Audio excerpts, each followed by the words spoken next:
மயிலாடுதுறை மாவட்டம் குத்தாலம் தாலுகா பாலியூர் காவல் சரகத்திற்கு உட்பட்ட சிற்றிருப்பு கிராமத்தைச் சேர்ந்தவர் ராமச்சந்திரன்.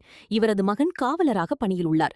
வயதான ஓய்வு பெற்ற கிராம நிர்வாக அலுவலரின் என்று சொல்லப்படும் கிராம உதவியாளரான ராமச்சந்திரன் அருகிலுள்ள ஒரு கிராமத்தில் சாலையில் விளையாடிக் கொண்டிருந்த 8 வயது சிறுமியை அப்பகுதியில் உள்ள யாருமில்லாத கொள்ளை பகுதிக்கு அழைத்துச் சென்று பாலியல் தொந்தரவு அளித்துள்ளார்.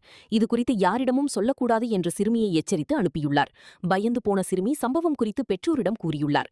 பெற்றோர்கள் மயிலாடுதுறை அனைத்து மகளிர் காவல் நிலையத்தில் அளித்த புகாரின் பேரில் ராமச்சந்திரனை கைது செய்து விசாரணை மேற்கொண்டு சம்பவத்தை உறுதி செய்த போலீசார் அவர் மீது 2 பிரிவுகளில் போக்சோ வழக்கு பதிவு செய்து ராமச்சந்திரனை கைது செய்து மயிலாடுதுறை அரசு மருத்துவமனைக்கு அழைத்து வந்து மருத்துவ பரிசோதனை செய்தனர்.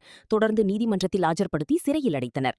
இதில் பாதிக்கப்பட்ட சிறுமி அரசு மருத்துவமனையில் சிகிச்சைக்கு அனுமதிக்கப்பட்டுள்ளார்.